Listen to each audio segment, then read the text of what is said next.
Hello, and we are back again having some conversation with the Ciao Bella ladies, Pumpkin, TP, and Sparks.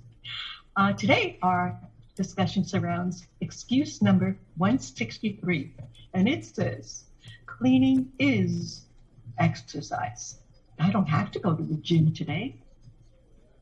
You'll get a bit of exercise in cleaning, but does that negate you going to the gym or whatever active exercise you need to do for the day's allotment? So let's discuss that. What do you think, Pumpkin? Well, I really don't think this is an excuse, right? Because for the mere fact, because my grandmother, my great grandmother, they did a lot of stuff in the yard. They did a lot of gardening, and they were very, very active, and they were very, very thin. Even so, my next door neighbor who's 80 something, she's out in the yard every now and then. And I actually found this article it says calorie burned by household chores by Christine Maskeda, and it was in 2005, and it basically says, if it breaks down the calories, it says vacuuming for 30 minutes, you could actually burn 99 calories, right? Up to 120, if you're 120 pounds. It says that 124 calories if you're 150 pounds, and actually 166 calories if you're over 200 pounds. So dancing, wow. When you think about it, if you're really, really active, and sometimes we have a lot of cleaning to do. On your back and okay. Right? So it is exercise. You can mow the lawn, right. Yep. You can wash the car, and it actually breaks it down by activities. Mowing the lawn, you could actually burn up to 135 calories for 30 minutes. So again, I really don't think it's an excuse. It's good to go. Okay. TP, got any other thoughts on that? It's funny that Pumpkin said that, because I thought I was going to come in like with the total opposite of what everyone else thinks, and I was going to say actually the same thing, that depending on your activity and how much effort you give to it, excuses might not be the case with this shirt, right? But we do know that we've gone to certain people's places, and we've seen how their places are as far as cleanliness goes, and we know it's an excuse. It also, for me, gives an alternative to going to the gym, right? You don't always need to go to the gym to exercise. Good point. Good point. Yeah. Right? Yeah. And so you could take a pole dancing class, right? You can do salsa. It was just talking about dancing.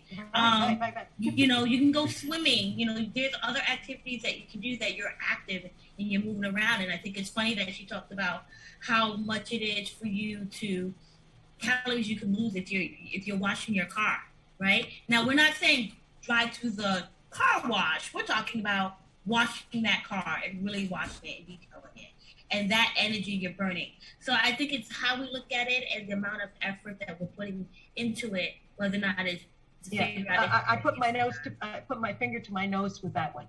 Right on. In Germany, they say stimmt. That's right on target. Is how much energy are you putting into it?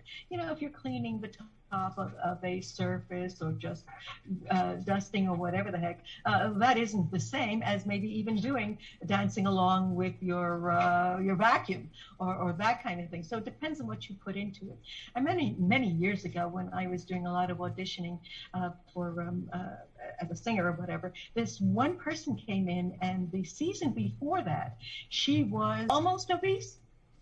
And she came back the next season, and she was svelte. And everybody, the whole room, because we would see each other for all of these audition things. Jeanette, how did you lose it? She said, I just never sat down. Everything I did throughout the day, anything I cleaned, anything, I was doing all of these little bitty movements, and they all do add up. However, if you do have a goodly amount to lose, I know that's me, and I think that may be true of the other ladies as well.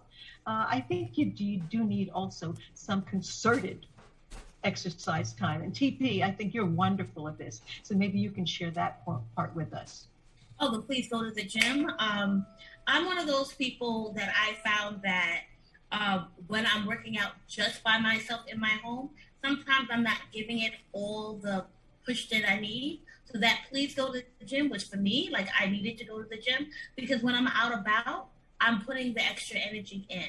And I'm noticing that I'm actually doing the exercise in a more vigorous way. And so it helps me to go to the gym. It's not for everybody. Everybody, like I said before, you got to find what works for you. But for me, going to the gym works. And so I guess that's really a euphemism for whatever active exercise you want to put in. Right. And so then yes, I'm sorry, go ahead. And then one of the things is that you're not cleaning every single day of the month, right? So it's in the same energy. So let's say if you decided that I'm going to clean on Friday and you take that time to vacuum and clean once a week, that could substitute for the gym. And then the rest of the time you do have to go to the gym. So because everyone, unless you actually working in the industry where you're actually cleaning and moving every day, you're really not. So I'm playing devil's advocate. So I'm jumping on the other side now and say, hey, go to the gym. That's the solution. Go to the gym when you need to. Yeah, because I mean, you can when you do those or whenever, whatever. If you have your, however you count your steps through an app or whatever. If you have a smartphone. How lovely. Whatever it is, that you are counting the amount of steps that at least you are doing. So Pumpkin and I are trying to at least, well, for me, it's 10,000 steps. I think for her, it's more like 20,000 steps. But at least if I can get my 10,000 in a day, that is a stretch for me. And so if I can do it just by going back and forth to the laundry room and being active and to wherever, that's good too, but being mindful of the bottom line. Please go to the gym. Please go to do anything active to increase your exercise, which will then eliminate some weight. So like, share, subscribe.